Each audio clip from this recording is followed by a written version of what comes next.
At first I was going to make the last tutorial video be the goal room, and in fact just be the goal, me setting the goal up and putting the cutscene in place.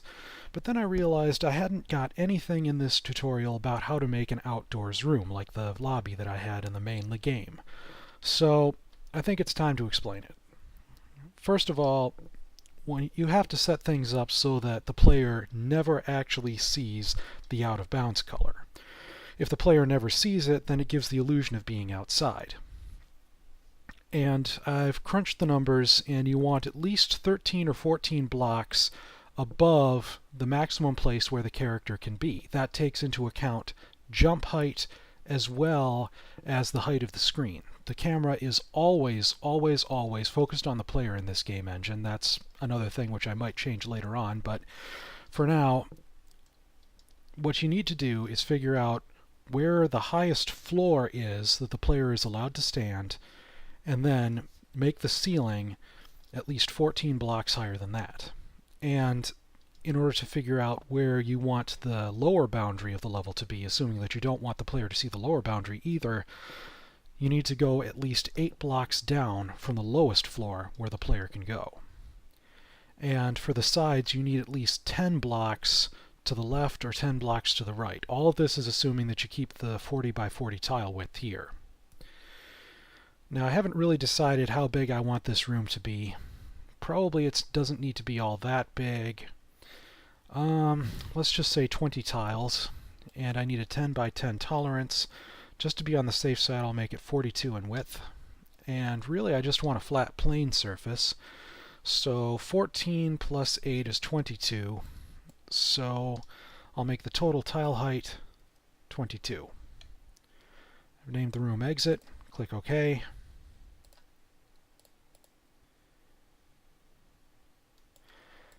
Import the blocks. Alright. Now I do the obvious stuff first. Paint blocks all along the side here. And all along this side. They're looking the wrong way, but they're supposed to be invisible anyway, so I won't worry about that.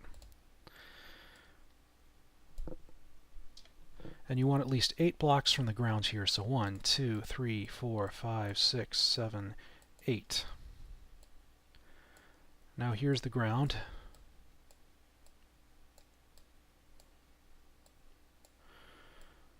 Normally I'd want to fill this in completely, but for the purposes of the testing I won't. Let's see, you want at least 10 blocks from either side. 3, 4, 5, 6, 7, 8, 9, 10. Actually, just to be on the safe side, I'll make the near wall like this. 3, 4, 5, 6, 7, 8, 9, 10. I'll do the same with this wall. Now in an actual outdoor area, you'd want this to be either invisible or something that blends in with the level. Maybe it would be the side of a building or a tree, or I don't know what all else it could be. But let's see, we need to get the player to spawn inside here, so let's go to the Arboretum.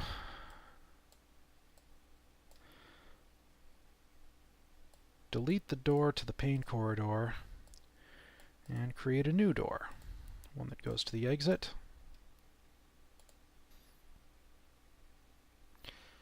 Blocky arch door, transparent color white. Okay, and as you can see, it tells you where it goes at the bottom here, which is very handy.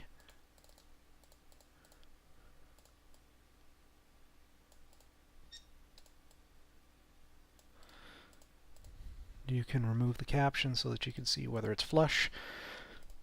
So, back to the exit room. Have door leads to here from the Arboretum. Put it pretty close. Alright, so now let's save this. And now let's fire up the game and see how it works.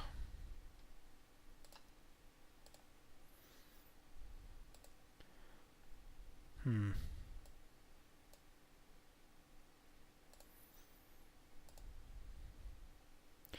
Just realized that I forgot to set the cell to be the starting room. Oh well.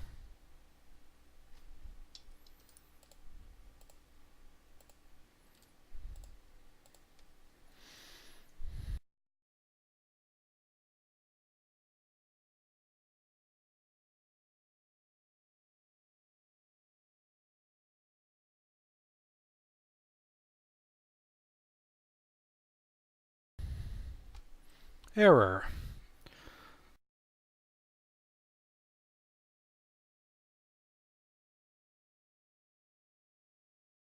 The whole problem last time was that the game was not set up so that it would notice when there isn't an actual start point in the level. I fixed that. I created a new jar file for this. It's a new build. So,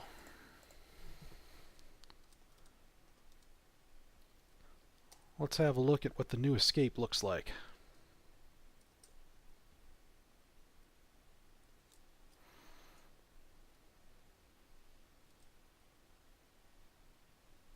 This is my escape. I'm running through this level and I'm not looking back.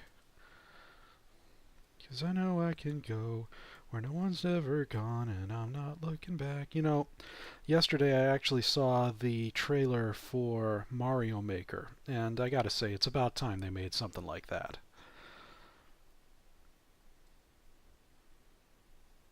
This game, you know, in some ways I feel like it might be competing with me, or rather I'm competing with it, seeing as how Nintendo is way bigger than I am. But this game, really, this game engine is not Mario. I mean, if you look at the way she jumps, if you look at the way Fluttershy or any other of the playable characters jump, there's really no concept of momentum. She goes up at a constant speed, stops at the top, and falls back down at a constant speed. Here we are in the room, and as you can see, if I go all the way up to this wall, I can't see anything off to the right edge of the screen. I mean, if I made this smaller, then I'd see a big area of gray because that's the out of bounds color. And no matter how far down I go, I can't see the out of bounds color down there. No matter how high I jump, I can't see the ceiling. No matter how far I go to the left, I don't see the out of bounds color. And that's what gives this the illusion of being on the outside. Now, of course, this is not polished. Something more polished would have these blocks be invisible. Probably these blocks over here would be part of a building, and this would just be like the entrance or something, which I just stepped out of. And probably these clouds would go all the way down until they're off screen. Anyways, that's the basic idea of how you make an outdoors room. Of course, this has to be invisible. I'll show you before this movie ends what the finished product will look like.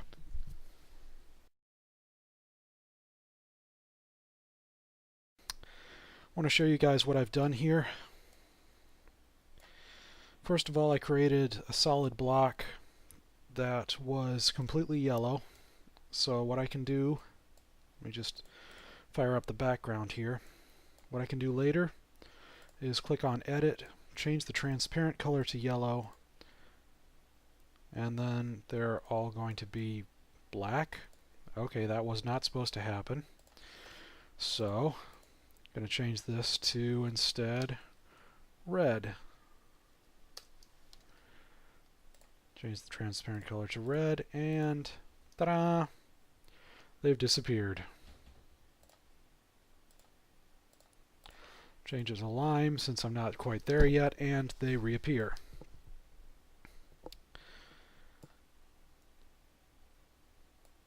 So, here we are in the outside. I think I want a foreground widget here. So, click on this. It's only going to have one frame. This is the hot air balloon. And as you can see, I have a green background here, so set the transparent color to green, preview, ta-da. Okay, there it appears, life size. Actually, I think I'll make the balloon itself be the wall. So yeah, that about wraps it up for how to create an outdoors room. The important thing is to make sure that the player never sees the out of bounds color.